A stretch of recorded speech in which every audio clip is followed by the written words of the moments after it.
नमस्कार दोस्तों, कैसे हैं आप सब। उम्मीद करता हूं कि आप सब लोग स्वस्थ होंगे और अपनी पढ़ाई में व्यस्त होंगे। तो दोस्तों, आप सभी का हमारे एक नए YouTube चैनल नित्य एकेडमी पर आप सभी का हार्दिक स्वागत और अभिनंदन है। तो दोस्तों, हम आपको बता देना चाहते हैं आज एक बार फिर से कि हमारा यह जो नया YouTube चैनल है, इस पर आपको पूरी रीजनिंग के पूरे फुल कोर्स आपको मिलेंगे, वो भी फ्री ऑफ कॉस्ट। और इसके साथ साथ आपको साइंस का पूरा फिजिक्स, केमिस्ट्री और बायोलॉजी के पूरे लेक्चर मिलने वाले हैं। तो चलिए देख लिया जाए आज का हमारा जो पहला लेक्चर है। पहले लेक्चर के माध्यम से देख लिया जाए कि आखिर कैसे कैसे प्रश्नों को शामिल किया जाएगा और प्रश्न को कैसे आसान बनाया जाए। चलिए देख लिया जाए। तो पहला प्रश्न यहां पर कह रहा है दोस्त, आज का जो हमारा पहला प्रश्न है देख लीजिए। साइंस और रीजनिंग के क्रम में साइंस में भी आप जानते हैं कि फिजिक्स भी है, केमिस्ट्री भी है, बायोलॉजी भी है। तो देखिए यहां पर कह रहा है कि एक मनुष्य द्वारा भूमि पर लगाया गया दाब, मस पर किस पर दाब, भूमि पर दाब लगाया जा रहा है। एक मनुष्य के द्वारा भूमि पर लगाया गया दबाव सबसे अधिक कब होता है, मतलब भूमि पर सबसे ज्यादा दाब कब लगेगा किसी व्यक्ति के द्वारा अगर लगाया जाए तब। कह रहा है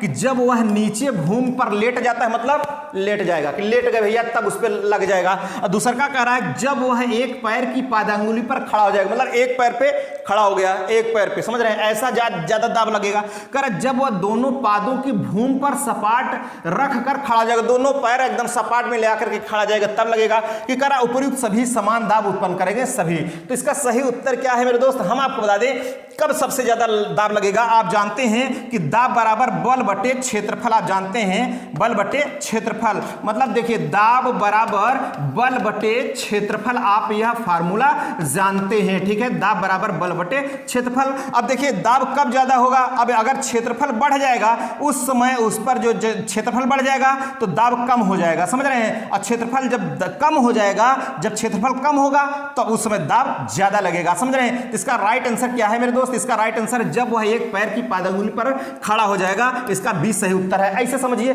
किसी के ऊपर आपको लेटना है तो उसके ऊपर मुंह पे आप लेट जाइए, पूरा अपना पेटवा रख के लेट जाइए, तो आप उसको थोड़ा सा दिक्कत कम महसूस होगी, कहे यार उठ जाओ हट जाओ। और जब पूरा पैरवा रख के उसके मुंह पे खींच के दाब देंगे, कहेंगे आप बोलो एक पैरवा उठा लेंगे, तो वो तो बोल ही नहीं पाएगा, समझ रहे हैं। सबसे ज्यादा दाब उसी समय लगता है।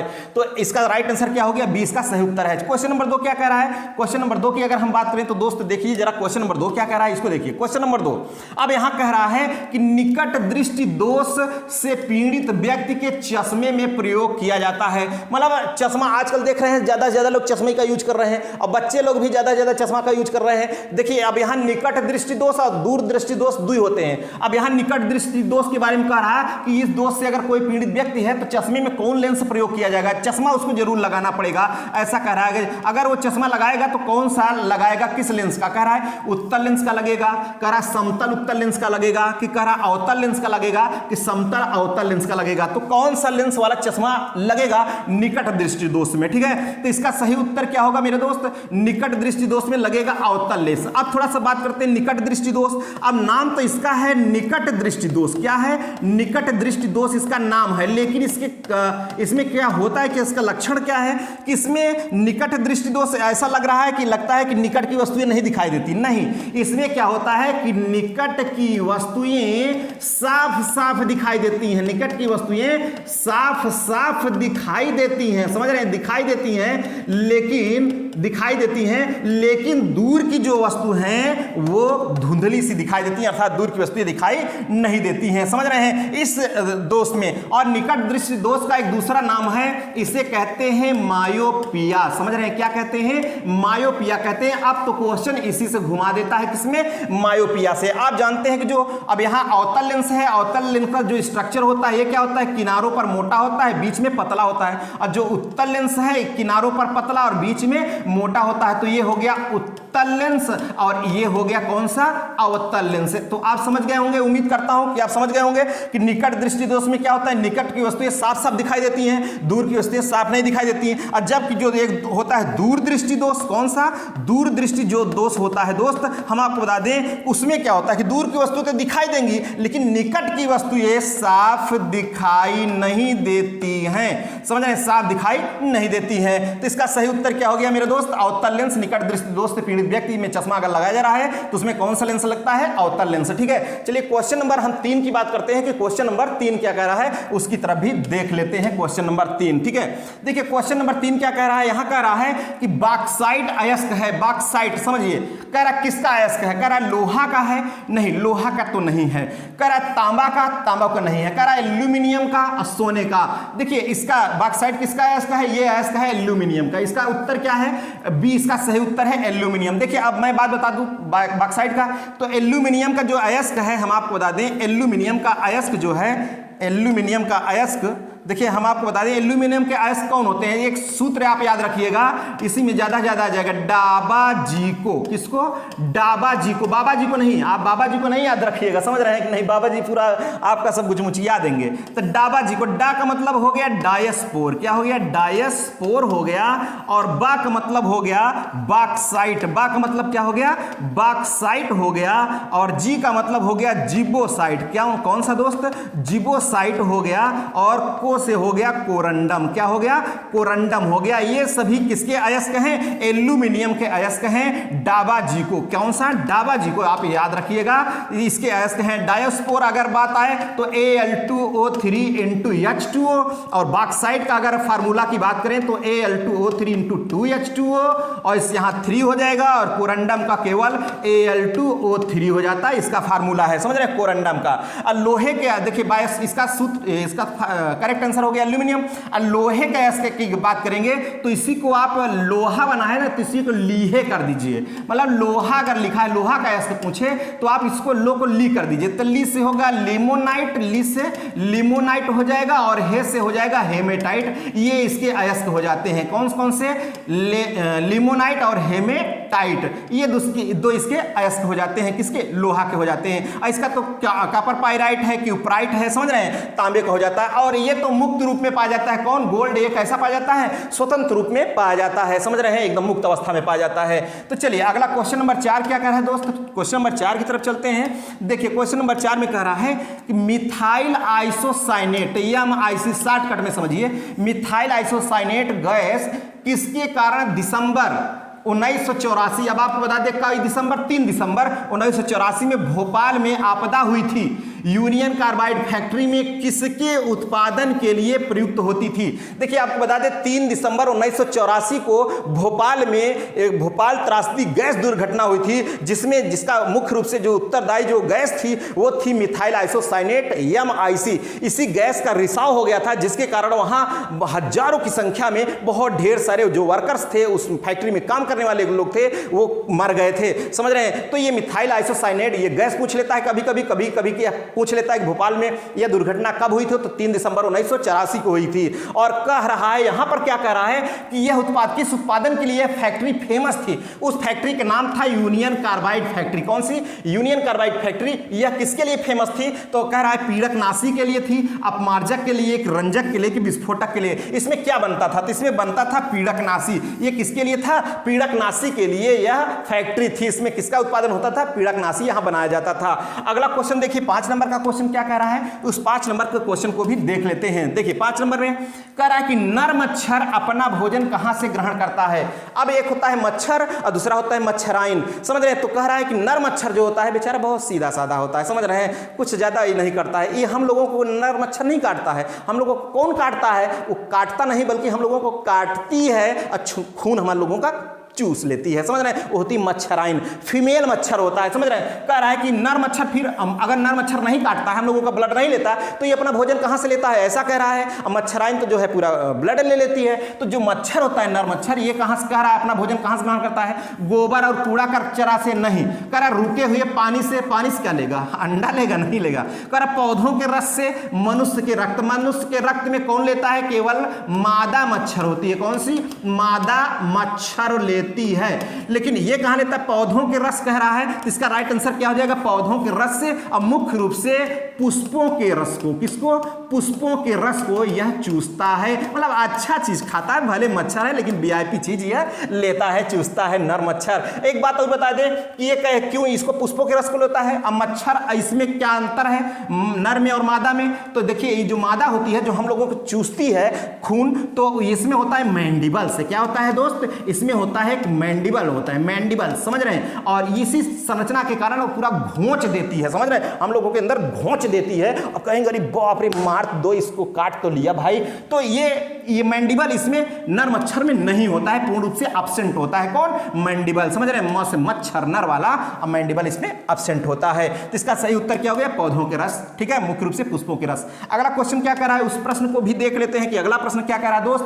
अब यहां 6 नंबर में कह रहा है मनुष्य के शरीर की वह ग्रंथि, ऐसी ग्रंथि मनुष्य के शरीर के जो एंजाइम और हार्मोन दोनों स्रावित करती है। मतलब कौन सी ऐसी ग्रंथि है जो एंजाइम और हार्मोन दोनों स्रावित करती है, ऐसा कह रहा है। तो कह रहा है कि पीयूष ग्रंथि है, पिट्यूटरी ग्लैंड, ये तो मास्टर ग्रंथि है। क्या कहते हैं? मास्टर ग्रंथि कहते हैं किसको? पिट्यूटरी ग्लैंड को। और नहीं याद होगा तो मास्टर जी मार पीट देते हैं, तो समझिए मास्टर ग्रंथि किसको कहते हैं? पिट्यूटरी, पीट देते हैं पिट्यूटरी ग्लैंड को। और कह रहा है अग्नाशय अथवा पाचक ग्रंथि, पैंक्रियाज, ठीक है, पैंक्रियाज ग्लैंड को, पैंक्रियाटिक जिसे जूस स्रावित होता है, कह रहा है सिलाइवरी ग्लैंड को, लार ग्रंथि को, सिलाइवरी ग्लैंड को, लार ग्लैंड को। ये 3 जोड़ी होती है ना, 3 जोड़ी होती है लार ग्रंथि भैया, अधोहनु, अधोजिह्वा, पैरोटिड, 3 जोड़ी होती है लार ग्रंथियां।